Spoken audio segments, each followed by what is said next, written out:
La Libroteca. Literatura en radio con Julio Rudman.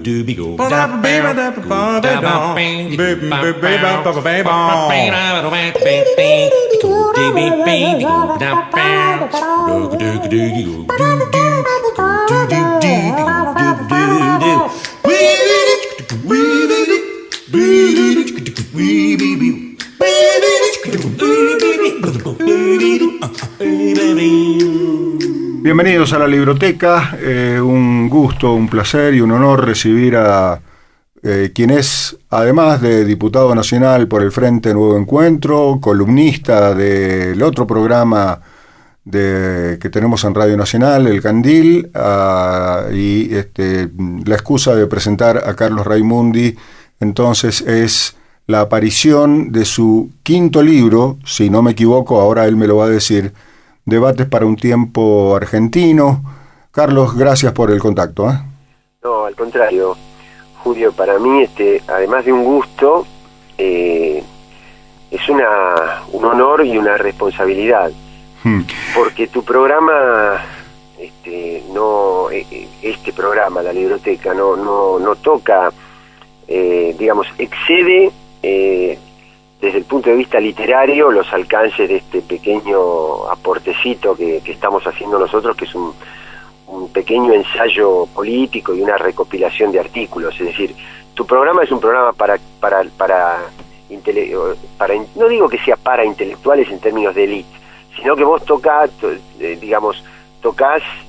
temas y tratás sobre obras que sí se pueden apreciar de obras literarias o de literatura. No es el caso de mi libro, así que te agradezco especialmente. Empiezo por diferir. Yo creo que el libro sí tiene el nivel de un ensayo político que va más allá de lo coyuntural, porque precisamente se cumplen 10 años, y si bien 10 años en la historia de un país es un pestañeo en la historia, depende que esté contenido adentro de esos 10 años, y este libro refleja con claridad, y como decíamos cuando alguna vez charlamos personalmente en Buenos Aires respecto a este libro es una herramienta, y es una herramienta de época, que no es poca cosa. Entonces yo creo que sí, que es un libro que tiene una profundidad y una coherencia que no muchos pueden mostrar a lo largo de estos 10 años, aunque los textos de este libro no tengan 10 años de antigüedad. No sé si soy claro, digamos. Mira, permitime dos cosas. Sí. La primera, que siempre depende de qué 10 años, ¿no? Porque por eso, cuando vos decías 10 años no es nada, sí, ¿no? Parafraseando al tango, que 20 sí, años no es nada, sí, pero depende que 10 años, porque la Argentina ha vivido ciclos largos de decadencia y de crisis. Yo te diría que los casi 30 años que van desde mediados de los años 70 hasta principios de este siglo son 3 décadas que marcan una continuidad, pero en el peor sentido. Claro. Y hay otros 10 años, podría haber sido, por ejemplo, la década del primer peronismo, sí, y estos 10 años, sí, que son años de inflexión, que marcan puntos de inflexión en la historia. Entonces, la riqueza que tiene ese periodo, por más que sea más breve, en términos de contenido, ¿no? En términos de cambios de paradigma, es muy fuerte, como creo que han sido estos 10 años. Y después una palabra con relación a la coherencia, porque te lo digo con toda sinceridad y sin falsa modestia, ni mucho menos. Yo creo que lo que ha sido coherente ha sido este proyecto nacional, es decir, tiene una consistencia, porque hay artículos de ese libro que yo escribí hace 3 años o más, y sin embargo están actualizados, pero eso no es mérito mío, eso es mérito de que, más allá de los avatares de cada circunstancia, de cada coyuntura política o de cada episodio de la política, frente a lo que estamos es frente a un proyecto que está apoyado sobre valores sólidos. Y es esa solidez, esa consistencia del proyecto lo que le da vigencia a lo que uno ha escrito, que lo lee ahora, y puede ser que se refiera a algún episodio. Por ejemplo, hay algunos artículos sobre el tema latinoamericano que se refieren a cuando hubo un conflicto en la frontera entre Colombia y Venezuela. Sí. Todavía era presidente Uribe, Sí. de Colombia, Sí. y sin embargo, sacando esa pequeña alusión al episodio de ese momento, todo lo que rodea en términos de valoración del proceso latinoamericano estaba vigente en ese momento y está vigente en este momento. Pero eso no es mérito de mi coherencia, sino de la coherencia del proceso que está viviendo la Argentina y el continente, ¿no? Sí, de todas maneras hay la conjunción de ambas cosas, porque efectivamente eso hace la diferencia. Me remito puntualmente a ese ejemplo que das vos, ¿no? Al artículo tuyo respecto del conflicto en que entre Colombia y Venezuela, en que eran presidentes Uribe y Chávez, que la diferencia entre una crónica y un ensayo periodístico, y esto es ese artículo y el libro está impregnado de ensayo periodístico, lo que sí le da, en todo caso, si vos querés, evitamos la palabra coherencia, negociamos y evitamos la palabra coherencia, pero le da sustancia a un libro que no es solamente un libro de coyuntura histórica, no es un libro de crónica histórica, en ese sentido.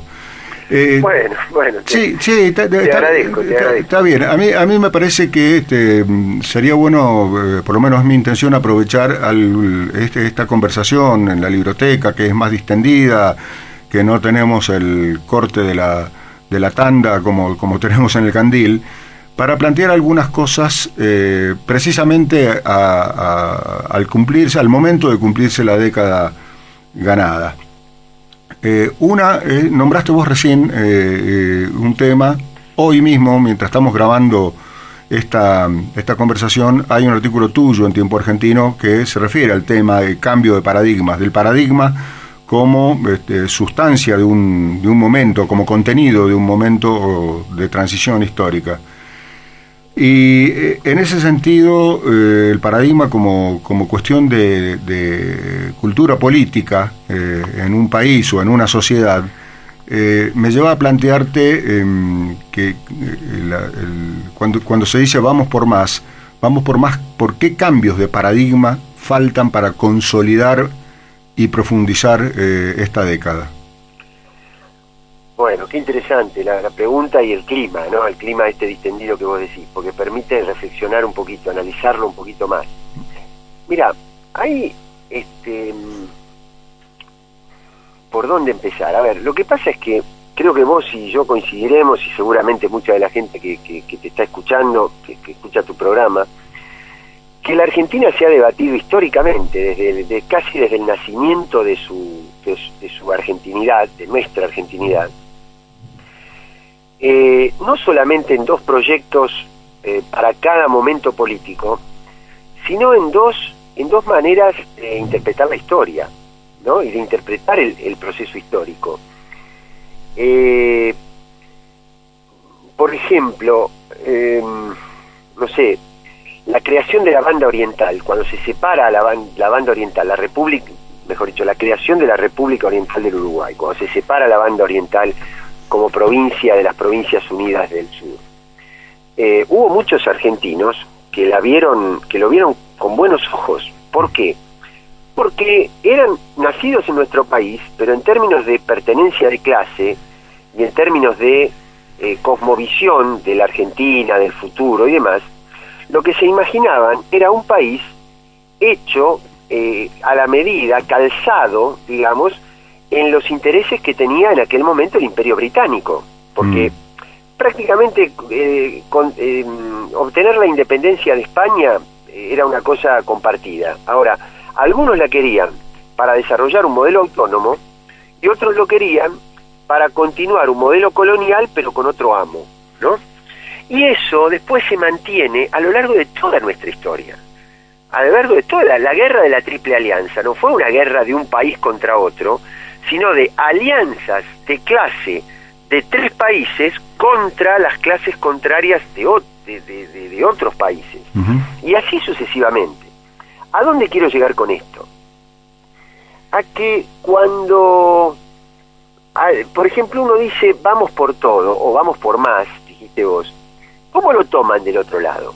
Del otro lado lo toman como que uno lo que quiere hacer es quedarse desde el gobierno, quedarse con el dinero, ir a abrir las cajas de seguridad de los ahorristas, quedarse con el dinero del ANSES, quedarse con los medios de comunicación, quedarse con la plata de YPF, ¿no? Como diciendo, que acusan de eso, cuando vamos por todo, que yo lo reafirmo, de lo que se trata es ver cómo aprovechamos este momento histórico para que, si la Argentina estaba mirando toda la realidad desde una lente que tenía un determinado color y que nos llevó a la decadencia que nos llevó, nosotros seamos capaces de cambiar el color de la lente. Ese cambio de prisma, ese cambio, es como si uno tuviera, ¿viste cuando vos le ponías a las antiguas cámaras reflex, le ponías un filtro de un determinado color, te sacaba la foto, te ponía las tonalidades, pero todo estaba mirado desde el prisma de un color? Sí. Bueno, la Argentina se ha debatido entre una lente mirada con los ojos de la élite, de la oligarquía, de los factores de poder, y que ha confrontado en algunos episodios, en algunos momentos, en algunos periodos, con una lente puesta por las mayorías. Bueno, los procesos de las mayorías se fueron truncando, se truncaron los procesos del siglo XIX, se truncó la década de gobiernos irigoyenistas, y después hasta se truncó el primer peronismo, digamos, que en el 55 cayó. Entonces, cuando uno dice vamos por todo, tratemos de esta vez completar el proceso. ¿Para qué?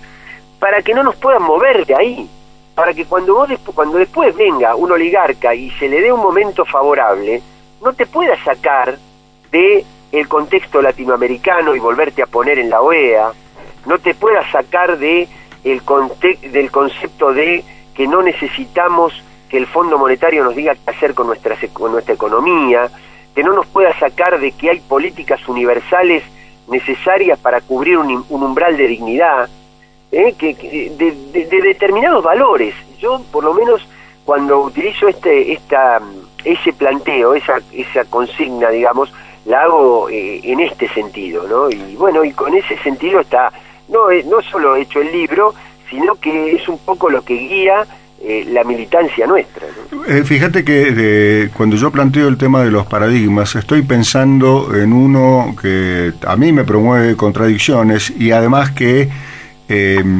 cumple de alguna manera con el primer concepto del título de tu libro, ¿no? El debate. La Argentina, en buena medida, sus ingresos por exportación, depende de la soja. Y vos y yo sabemos, y la misma presidenta Cristina Fernández ha dicho que desde el punto de vista técnico, desde el punto de vista económico, desde el punto de vista social, desde el punto de vista cultural, depender de ese yuyito, y lo digo entrecomillado como lo planteó ella, no es bueno para la Argentina. Hoy es necesario, pero no bueno. Exacto. Entonces el planteo es cómo vamos por más puede ir cambiando ese paradigma, y ahí va el fondo de la pregunta: cómo ir cambiando la estructura económico-cultural y política, o al revés, ¿no? Para estar de acuerdo con los tiempos, política, económica y cultural de estos tiempos. Sí, tal cual. Y bueno, de todas maneras, a mí me pareció perfecta esa síntesis que vos haces. Es depender de la soja en este momento, o buena parte de las políticas públicas dependen de lo que el Estado se apropia de la renta de la soja, que es muy alta a nivel mundial. Sí. Es malo, pero es necesario. Claro. Ahora, nosotros lo que tenemos que hacer, es decir, no vamos a poder vivir muchos años más diciendo es malo, pero es necesario. Claro. Sino que tenemos que hacer lo posible para que un día no sea más tan necesario. Claro. Ahora, para que no sea necesario, vos tenés que cambiar una matriz de producción del país. Y eso no lleva ni un día, ni un año, ni un periodo presidencial. Y sabiendo de dónde se viene, además. Claro, Sí. por supuesto. Claro. Entonces, ahora, vos fíjate una cosa, cuando nos dicen, en el resto nos ponen como ejemplo otros países latinoamericanos, ¿no? Y resulta que es cierto que ha crecido la región. Y algunos países inclusive han crecido en el año 2012 un poquito más que nosotros, gracias a otras cosas. Uh-huh. Han crecido gracias a los capitales financieros que llegaron a esos países. Uh-huh. Ahora, hay que mirar todo el mapa y todo el espectro, porque si en cualquiera de esos países, por ejemplo, pongamos ejemplo Chile, pongamos ejemplo Perú, que Sí. está peor todavía, Sí. solamente el 5% de las relaciones laborales se deciden en negociación entre las partes, se decide entre el sector trabajador y los empresarios. Todo el 95% de las relaciones laborales se deciden por decisión en términos de condiciones de trabajo, de salario, de convenios, de acuerdos entre las partes, las decide unilateralmente el sector empresario. Entonces, así es fácil que entren dólares. Ahora, vos ponés a cualquiera de esos países a decir, no que hagan como la Argentina, que el 97% de sus relaciones laborales se decide por paritaria. Ponele que pasen del 5 al 15%, al 20%, a ver si siguen entrando los dólares que están entrando. No, claro. Eso por un lado, para poner a la Argentina donde está parada. Y segundo, todas las economías de estos países que han crecido sus exportaciones, todas están basadas en exportaciones primarias. Uh-huh. La Argentina también, pero la Argentina es el único país donde el componente industrial le fue ganando terreno a las commodities, le fue ganando terreno a las materias primas, ¿no? El otro día salió como si fuera una noticia horrible que Paraguay exporta más carne que nosotros. Pero Paraguay exporta más carne que nosotros, ¿por qué? Porque nosotros fuimos diversificando nuestro proceso exportador y además porque hoy hay más, hay más carne destinada al consumo de los argentinos. Claro, claro. ¿No? Entonces, por eso digo, cuando se leen estas mismas cosas desde el prisma de la interpretación neoliberal, vos le das un sentido. Por ejemplo, hoy te dice La Nación en estos días, un acuerdo de precios solamente por el 2% de la cantidad de productos que se venden en los supermercados. Es cierto, son 500 sobre varios miles. Uh-huh. Ahora, cuando vos te pones a analizar cuál es el volumen de facturación, cuál es el volumen de venta de esos 500 productos, claro. ocupan el 80% de las ventas de los supermercados. Claro, claro. Quiere decir que una misma noticia, Sí. cuando vos lo querés leer desde un prisma, Sí. le das una interpretación, y el vamos por más es, tratemos de ser cada vez más lo que le estamos tratando de dar a esta misma noticia, una interpretación desde el prisma de los intereses populares. Sí, señor. Estamos charlando con Carlos Raimundi, el autor de Debates para un tiempo argentino, que editó la Universidad de Lomas de Zamora, con prólogo de Eduardo Aliberti, ni más ni menos, y en un minuto volvemos. La Libroteca. Literatura en radio con Julio Rudman.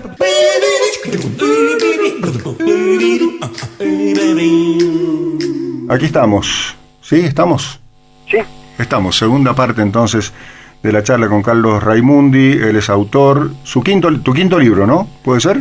Quinto libro que Sí. tuve la suerte de publicar. Quinto libro, entonces, Debate para un tiempo argentino, editado por la Universidad de Lomas, en provincia de Buenos Aires, y con prólogo de Eduardo Aliberti.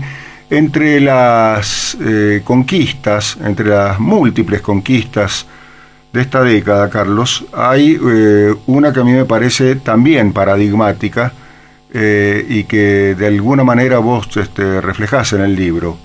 Es iba a decir la aparición, pero en todo caso la reaparición de un sujeto político que había estado por lo menos dormido en la Argentina y en muchos casos o en muchos periodos de nuestra historia desaparecido.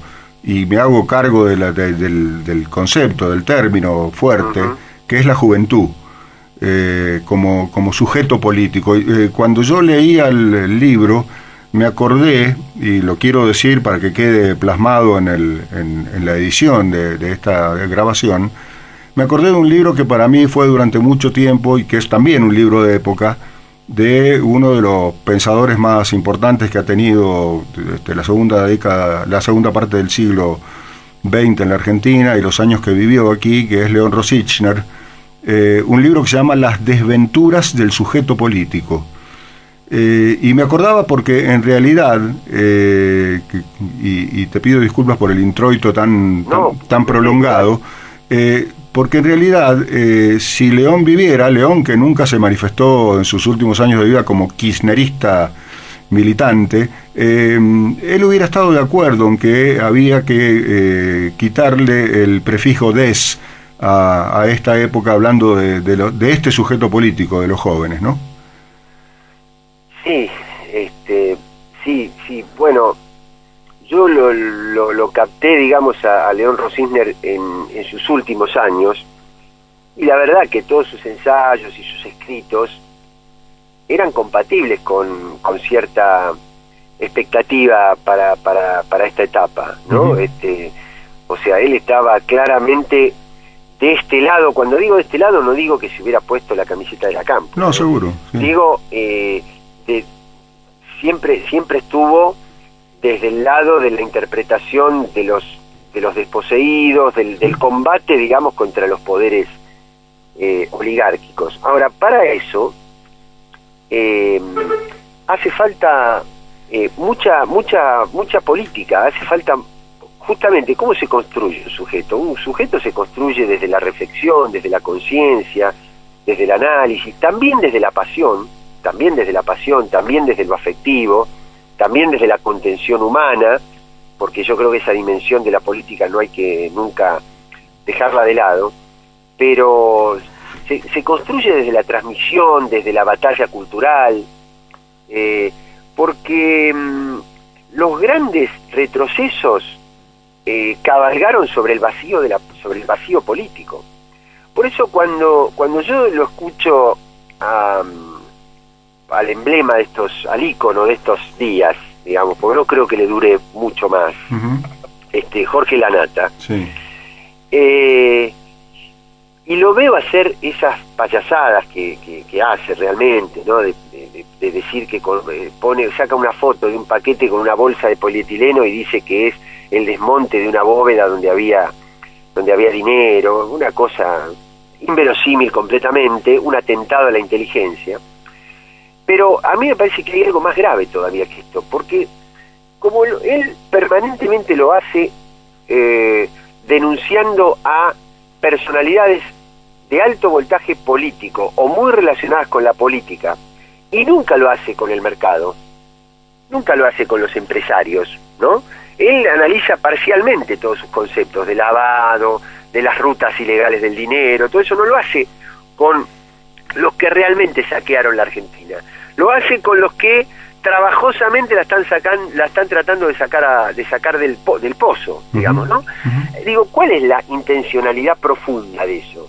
La intencionalidad profunda es volver primero a que sean los medios y no la militancia los que fijen la agenda política, y segundo es volver a que la gente odie a la política, porque si uno se pone a mirar en la mesa del poder, la única silla que tienen los desposeídos y los silenciados es la de la política y la del Estado. Guay cuando al Estado lo ocupa uno de ellos también, porque ahí ya no te queda ninguna silla, que fue lo que pasó en los 90, claro. Por ejemplo.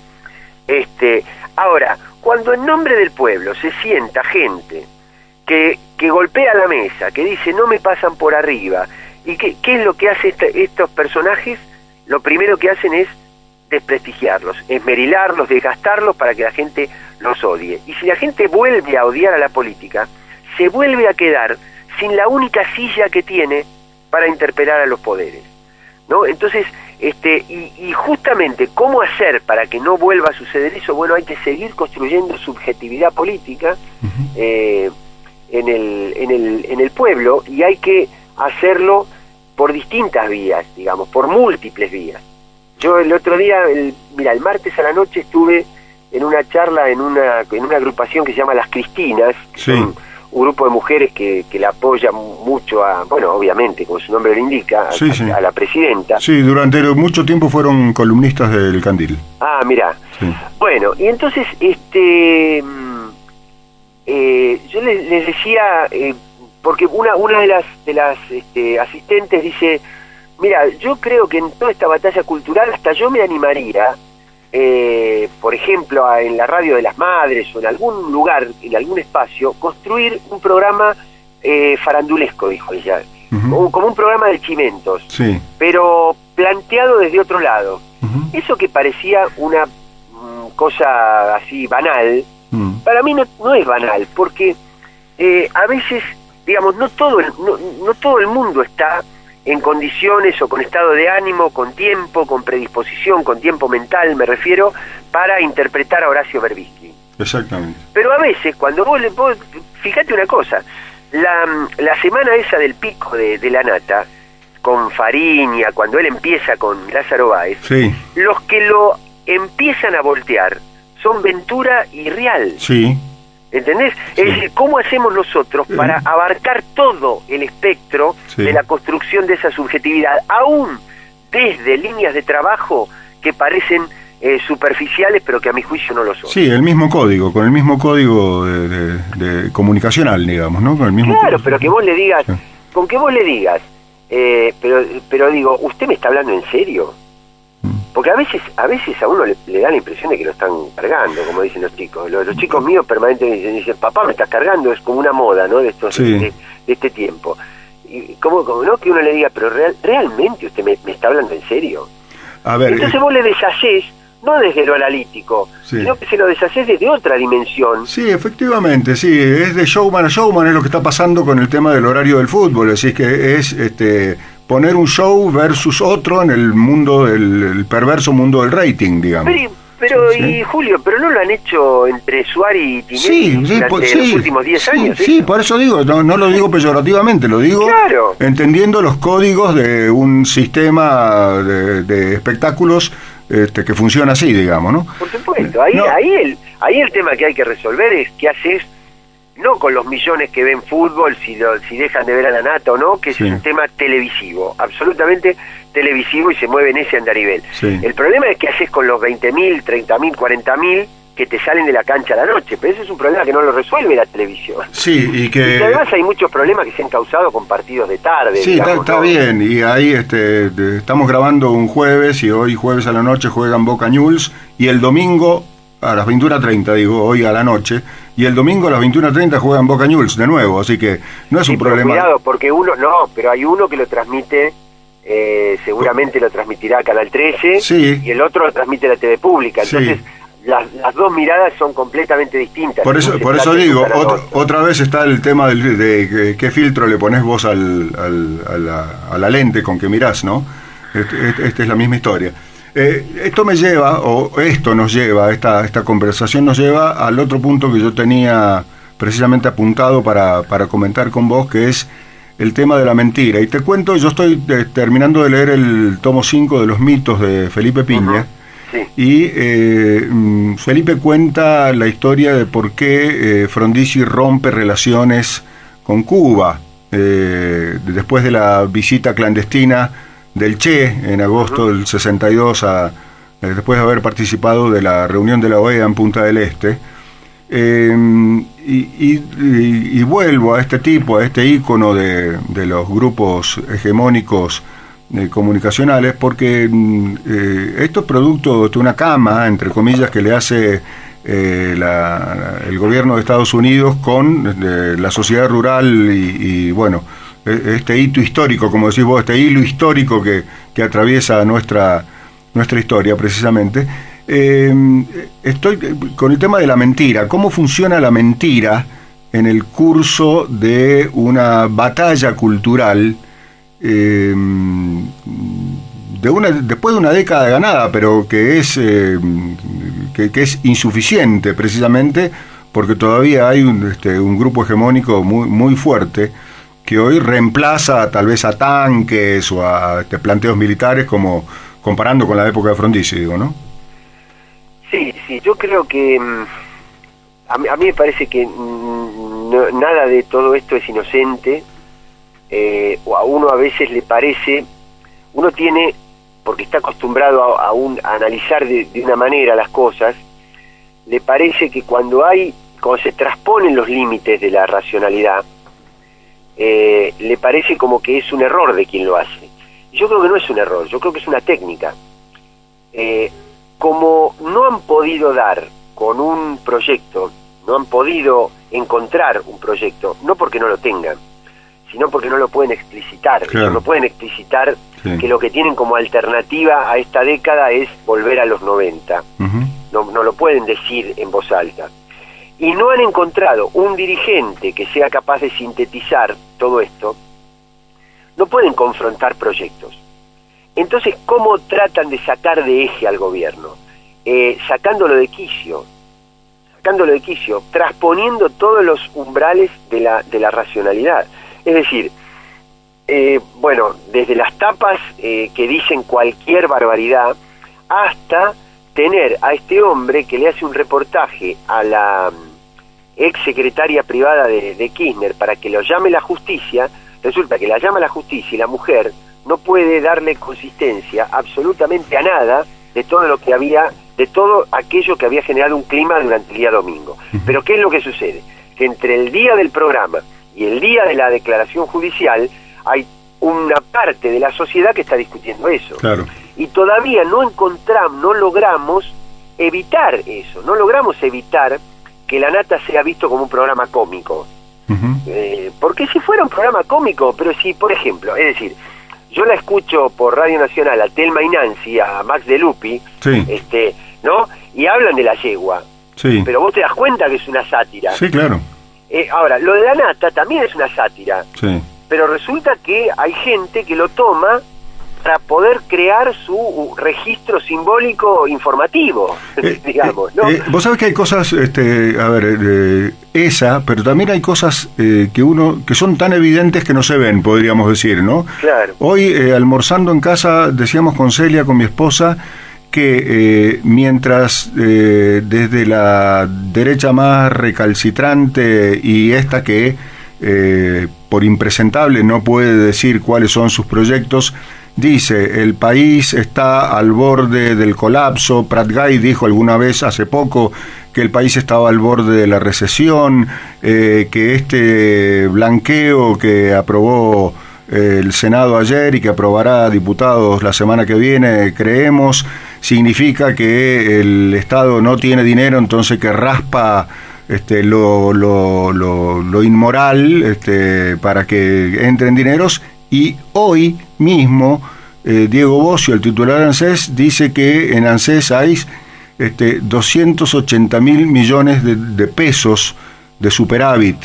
y ayer la presidenta inyecta al mercado interno otros 17.000 millones de pesos, sumando 40.000 millones por año para aportes sociales.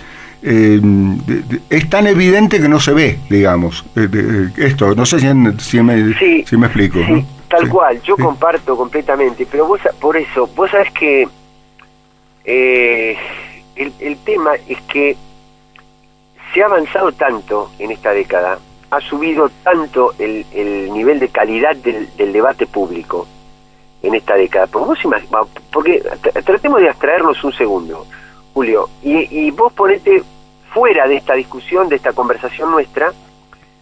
Si vos te imaginabas hace 10 años, o cualquiera de las personas que esté escuchando, se imaginaba que hace 10 años, cuando los ejes de discusión eran el hambre, la miseria, un país que se disolvía, 13 monedas. Claro, si a vos te hubieran dicho, mira, en 10 años la Argentina va a estar discutiendo los niveles de crecimiento del Fondo de Sustentabilidad de los fondos previsionales. Decías, no, porque no va a ser posible salir de todo esto, porque viste que a veces uno en la historia recuerda, por ejemplo, el gobierno que nacionalizó YPF. Sí. O recordás, el gobierno que recuperó los fondos previsionales. Sí. O el gobierno que juzgó a todos los genocidas, Sí. el gobierno que desmonopolizó la cuestión de los grandes medios monopolizados de comunicación. Entonces vos a cada gobierno lo recordás por una de esas cosas, y resulta que en estos 10 años a esta gestión de gobierno la tenés que reconocer por todo eso, junto, y lo que no dije, por supuesto, ¿no? Sí, sí. Más todo lo que no dije, no dije no al AICA, Sí. no dije no hay más Fondo Monetario Internacional, no dije no hay más deuda externa, ¿no? Entonces, es enorme lo que estamos discutiendo. Ahora, ¿qué es lo que sucede? Que como hemos conseguido todo eso complejiza la agenda de discusión. Claro. Complejiza. Entonces, yo creo que una cosa importante para esta etapa que viene es que vamos a tener que continuar con una agenda de la inclusión, porque todas estas cosas se pueden discutir desde la inclusión, lo podemos discutir porque estamos incluidos, y es un debate público porque casi todos estamos incluidos ahora. Ahora, va a haber que seguir profundizando la agenda de la inclusión porque hay nichos todavía de pobreza, de problemas muy graves. Ahora, me parece que vamos a tener que combinar esa agenda de la inclusión con una agenda de la post-inclusión. Claro.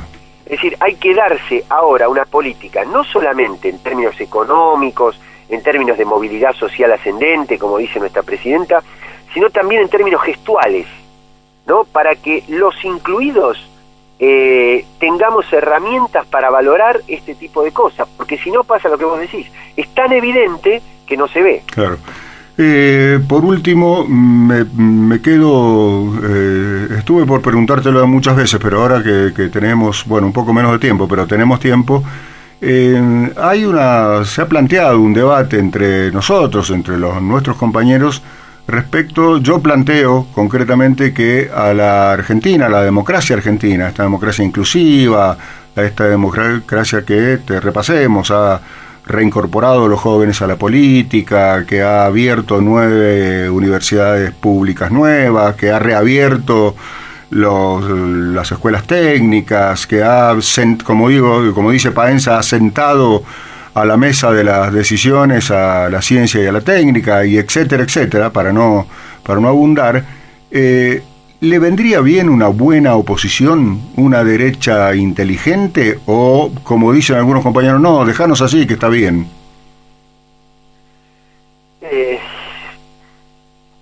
Mira, sí, yo creo que tal vez sería mejor, tal vez sería mejor, no sé si no necesariamente tendría que estar a la derecha, ojalá que no estuviera a la derecha, pero que haya otra visión.